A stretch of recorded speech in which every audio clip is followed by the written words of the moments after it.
داریم والله اعلم. یا در کتاب احسن الحکایات علامه نیشاپوری روایت میکنه که امام میسره داخل قبرستان میدراین، شاگرد حضرت امام ابو حنیفه بودستیان. شماشون کور بود است، بچهش هر سحر شنبه پدرشون می آورده قبرستان عراق تا پدر و مادرش زیارت کنه و قبرستان رو دعا کنه. میگه همین تا چند سال اوتم آوردم، همین میامد دعا میکرده میرفت. یک سحر عجایب کارش شد. آمرد میگه اوتم اندر اومد و یا سلام داد اهل قبر دو دو سه قدم رفت و من او برای تماشا رفتم. آمدم که هم خندیده است بعد از اندک با همیقه گریه کرد. آمده گفتم اوتا پدر جان یکم بر من حالت خیلی ندیدم، هم میخندی هم گریه میکنی، چی گم بود؟ گفت فرزندم وقتی تو من موندی وقتی من سلام دادم همه قبرستان سلام من جواب نگرفتن. نگاهشان کردم همه روح ها خستن بالای گروهشان دست دادن و سلام من جواب نگرفتن. یا روحیاش ای دنیا گذشتگی پیش ما آمده گفت امام میسره خوش آمدی، تو میدانی که برای چی من و همه ما که بین که هزارها آدم خوابه ما سلامت را جواب نگرفتیم. هر کس سلامتی هر کس جواب میگیره گفت 30 ثواب میگیره. آخه برای مرده ها ثواب دیگه بسته شده گیه، ما دیگه نمیتونیم ثواب کرده، ما منتظریم. تو ما سلام دادی تو ثواب تا گرفتی 30 تا، اما ما جواب ندادیم بلند که ما ثواب نمیگیریم، برای همین خب استادیم. همین گپ شونده که فهمیدم که مرده ها دیگه هیچ کاری ثواب کردن نمیتونستن. من همین گریه کردم که چون آدمای زندگی قدر زندگیشون نمیدونن، چون همین زنده ها قدر زندگیشون نمیدونن. آخه نخو همین زندگی فقط غیبت کنی باشه، نخو زندگی فقط لق باشه، نخو زندگی همین کاری به معنی باشه. آدم باید قدر زندگیش دان. آخه آدم نمیتونی سر بندی مردن ثواب کرده، نمیتونی دیگه، نه الحم خونده میتونی، نه قل هو الله خونده میتونی. حتی که حالا بعد این با یه روایت میکنیم از تابعین بزرگی، برای همین میگه گریه کردم که قدر بزرگی تو ندانه. بعد از او برای ما یک روحی دیگه آمد گو امام میسره ثوابی 4 حج در یک ماه مبارک تان شود. و من گفتم که حج در ماه خودش فرض ثواب داره چه خیلی. اگه هر نماز جمعه میدراکو صبحوش ای تمامی آسمان ندام به زیر عرش الهی که امروز زنده ها ثواب یا حج میگیرن در جمعه. اما شما مرده ها حسرت زده، همین قبرستان ها در ندای ملائک میبیا که زنده ها امروز ثواب یا حج میگیرن.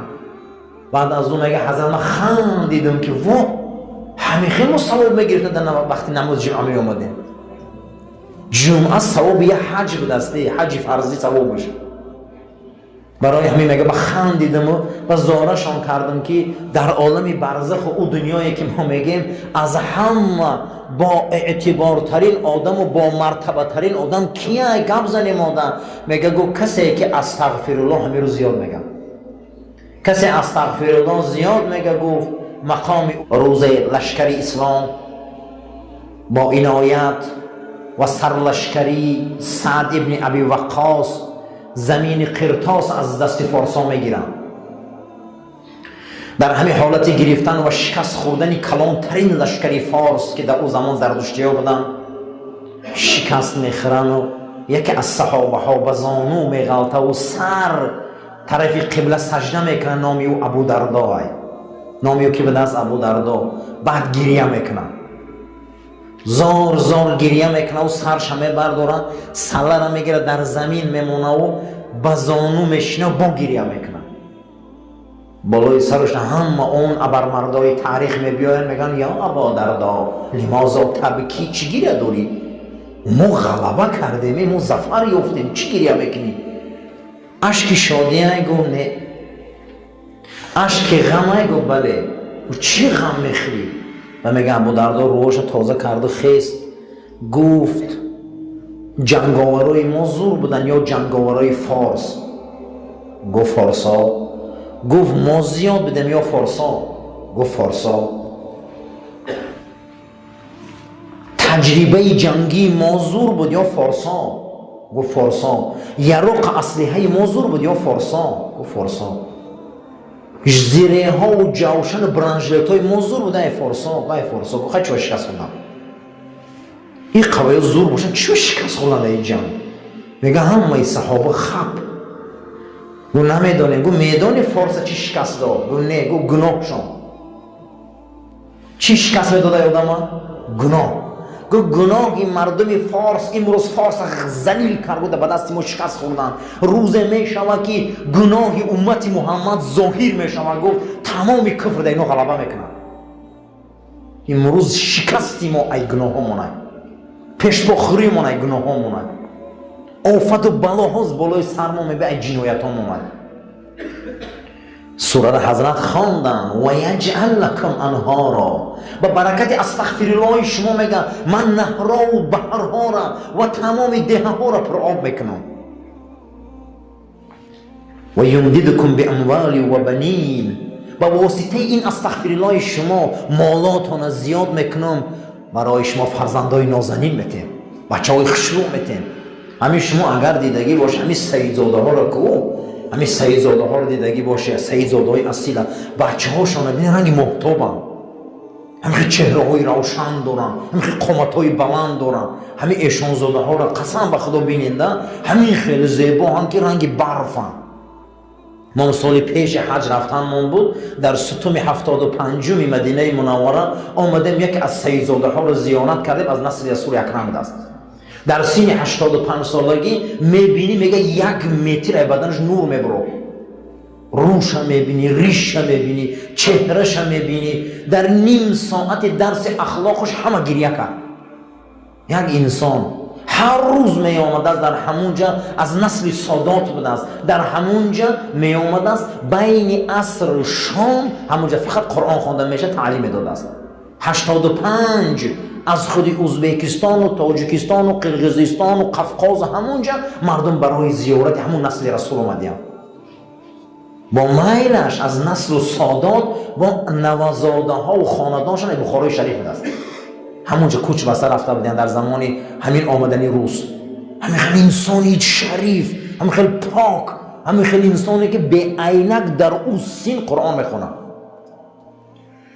برکت استغفرالله فرزندای خشوع برکت استغفرالله دسترخوانی پر برکت استغفرالله این برکت استغفرالله این کارو پیش میروند برای همین استغفار زیاد کنه گفته استغفار زیاد کنه که مالتان میتیم فرزندتان میتیم باغتان میتیم خرسندتان میکنم نهراتان میتیم چیزی بخواهیم ته با برکت استغفرالله میتیم تان باور کنی حضرت عبدالله ابن عباس گفته که هر مشکلات بالای سر می آمد همون روز ای سحر تا بگه 1000 بار استغفرالله میگفتم روز دوم 1000 بار استغفرالله میگفتم روز سوم میگفتم خداوند شاهد کارم ایا جای بود بشه خود حیران میشدم ولی ما برکت استغفرالله رو نمیکنیم اون کارا را ما خدا را مراجعت نمیکنیم فقط مخلوق را مراجعت میکنیم برای همین همیشه استغفار ابن بطوطه شخص خدمت امام حسن بصری و امام سفیان ثوری آمدن دو تا امام بزرگ در همین معجزه با خورده بودن از قحطی و خشکسالی شکایت کردند حضرت در بیان راه چاره فرمودند استغفرالله زیاد گوی بعد از او میگه جماعت دیگری آمدن از فقر و کمبغلی شکایت کردند حضرت فرمودند استغفرالله زیاد گوی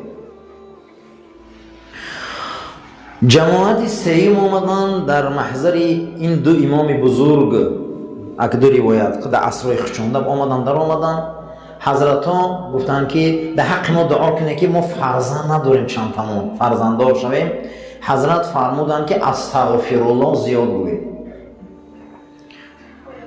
در تک منبر شدگی و حیران شدن در پیش دو امام بزرگ در زمان هاشون حضرت سه جمعیت آمده یا دعا فرمودی فقط استغفرالله گویید خدمت شما آمدن و شما همه را فقط گویید که استغفرالله توصیه کنی استغفرالله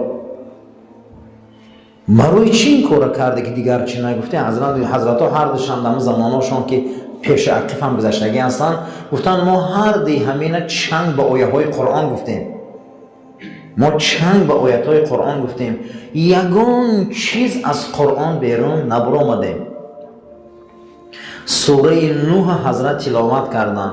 اعوذ بالله من الشیطان الرجیم. استغفروا ربکم انه کان غفارا. همین آیت دلیل گرفتم. یرسل السماء علیکم مدرارا و یمددکم باموال و بنین و یجعل لکم جنات و یجعل لکم انهارا. ای حبیب محمد و ای نوح نبی من، از پروردگار خود همیشه استغفرالله گو، بسیار استغفرالله گو تا برای شما از آسمان رزق بارانه به واسطه باران. استغفرالله از آسمان باران می آورده. وقتی که گناه خلایق زیاد شما آسمان نمی باریده، گناه خلایق زیاد میشده، آسمان به مورد نباریده، سیل عریم آمده مردم ها و ده ها را خراب میکرده. این همش غضب الله بوده. چی با فساد در جامعه ظاهر بشده. استغفرالله ایرا نیست میکرده، استغفرالله ایرا از بین میبرده. تا استغفرالله شما زیاد گوی باران از آسمان بیارم، از آسمان برکت برای شما بیارم، همین خیل برکت بیایی که شما ایرا جمع کرده نتونه و مال بسیار و فرزندای بسیار تان میتیم به برکت استغفرالله. الحمدلله همه ما برکت استغفرالله پدرامونه، همه ما برکت استغفرالله های باباهامونه. گناه نطفه را ضعیف میکرده، گناه تولد ضعیف میکرده. هر کس هر چاره میگه، لیکن نغز دانین که گناه همه چیز را ضعیف میکنه.